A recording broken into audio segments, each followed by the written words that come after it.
Well, it's my privilege to welcome Gareth Higgs once again to bring us today's Breakfast Bite. Hi, Gareth. How are you doing? Hi, Nathan. I'm really good, thanks. How are you? I'm great. Thank you. It's great to see you once again. And are you ready to bring us today's Breakfast Bite then? I am. Thanks very much indeed. So, I wonder if you can think back to the coronation of the king, not yet a year ago, but it feels a long time ago. And at that ceremony, it's all rich with symbolism and great robes and swords and finery and great singing. And one of the first gifts that the new king is given by the moderator of the Church of Scotland, and he presented the king with a gift, and it was a gift of a Bible. And as he gave that to the king, he said these words, and these words have been used in coronations going back for hundreds of years. He said this: "Sir, to keep you ever mindful of the law and the gospel of God as the rule for the whole life and government of Christian princes, receive this book, the most valuable thing that this world has to offer. Here is wisdom. This is the royal law. These are the lively oracles of God." And it just got me thinking, particularly that closing phrase, "Here is wisdom. It's the royal law. These are the lively oracles of God." That actually, in the world in which we live, so many of us, so much of the time, are in need of wisdom. Whether that might be everyday things as to kind of how to respond to the children, or maybe we're at a crossroads thinking, what job do I take? Or more kind of value-based things.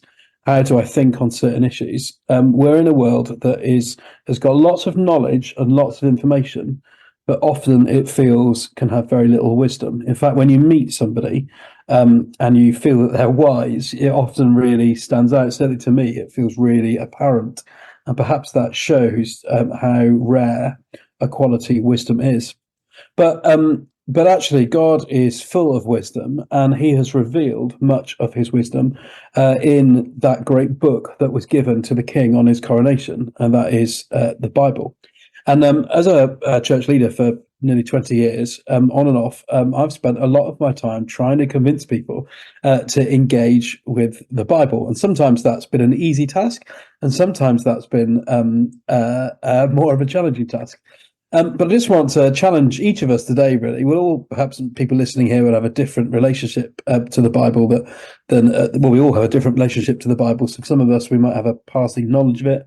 For others of us listening, it might be something that's deeply precious. It might be, as the moderator said, that one of the most valuable things that this world affords. We all kind of perhaps have a different relationship, but I want to encourage people to begin to engage with the Bible and to try and deepen that engagement, whatever it might be.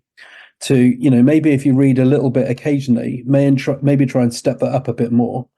Maybe if you're somebody that just reads it, maybe there are some other ways, like listening to a meditation or listening to a podcast that explains kind of different parts of it. If you're really creative, my wife has got a Bible where she draws pictures all over different verses, and that helps the kind of creative side of her brain to engage with different texts. I knew somebody once, years ago, in one of my congregations, who was not academic in any way. I'm not sure he could even read. But he was incredibly handy, and he would make models, and he was spend all of his life making things and creating things. Incredibly talented man. And I challenged once in a throwaway line from a talk. If you're practical, you could even make something for the Bible. And he, out of matchsticks, made a replica model of the temple, because he just somehow where he could engage with the Bible. Those are silly kind of things. Maybe that's an extreme.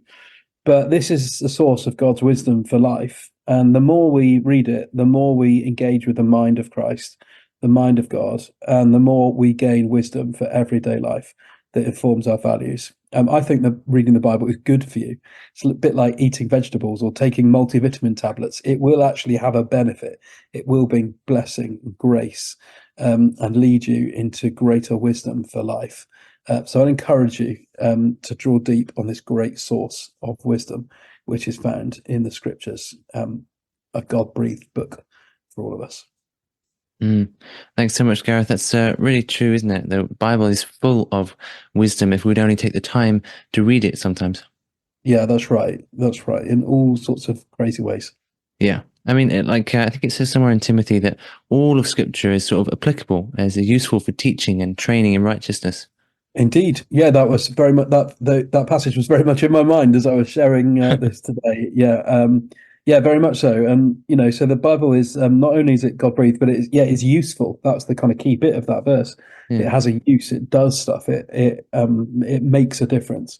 It's not just some abstract, dormant, dusty thing. Yeah, I think a lot of us perhaps think that it's not very relevant nowadays, or it doesn't really apply to our lives, but it still remains the best-selling book ever, doesn't it? Yeah, indeed. And I think the Bible speaks to every aspect of the human condition. Yeah, It speaks to, morality. It speaks to kind of nation building. It speaks to conflict and anger and murder and adultery and all, that the stuff. Somebody did a campaign years ago, about 10, 15 years ago, I think it was the Bible Society, where they took scenes out of EastEnders and stuck them on buses in Manchester. And they basically were just trying to show that the Bible, that those scenes of that they depicted in EastEnders were straight out of the narrative of the Bible, that the Bible's as relevant to modern life. It depicts modern life as accurately as it ever has done. yeah, absolutely. Because I think Christianity it doesn't become irrelevant, and the Bible, like you say, I love that the king is given a Bible during the coronation. It just shows how valuable that precious book is. Yeah, that's right. I agree. Thank you so much, Gareth, and hope we'll all be able to think about this and consider it as we go about our day. I'll see you next week. You will do. Take care.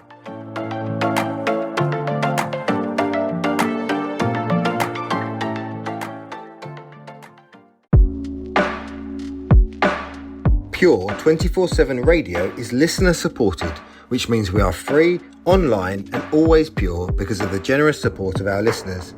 If you would like to contribute financially, please visit pure247radio.org. If you'd like to find out how we use your money, please visit the Our Cost section. Any donation of any size will help keep us on air and broadcasting for free. Thank you.